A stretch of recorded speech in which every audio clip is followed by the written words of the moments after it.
We will start the takeout process from the right side underneath. Here I'm using a clip remover tool to take out that first clip. You may have to try back and forth until that clip completely comes out.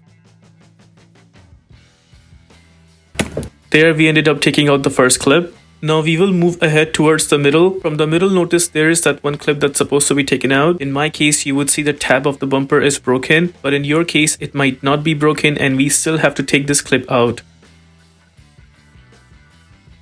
Here's the second clip also taken out. A little ahead is the third clip that's also supposed to be taken out.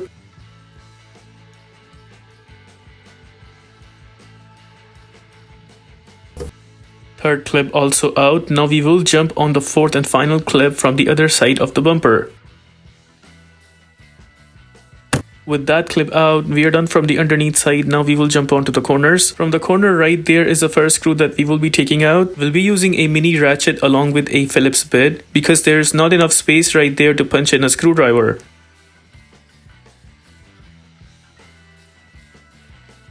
First screw is out. Similar way we'll take out the second screw underneath.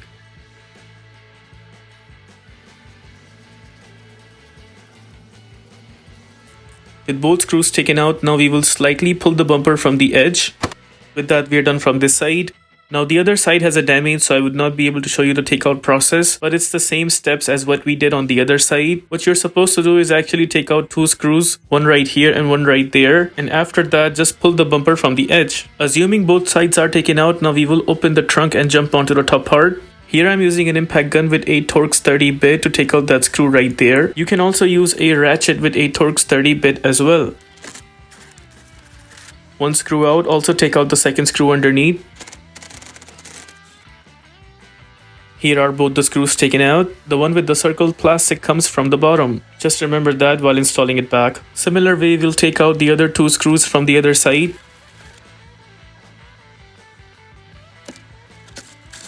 All the clips and screws are out. Now we will slightly pull out the complete bumper. Now in my case, because the car had an accident, so I was able to pull out the bumper easily. In your case, you may have to pull out the bumper from both sides until it completely comes out. With that, we are done with the removal process of rear bumper. In case if you want to install it back, just reverse the steps we did and you should be fine. If this video helps you in any way, please consider liking this video and subscribing to our channel. Here are the list of tools used for this takeout.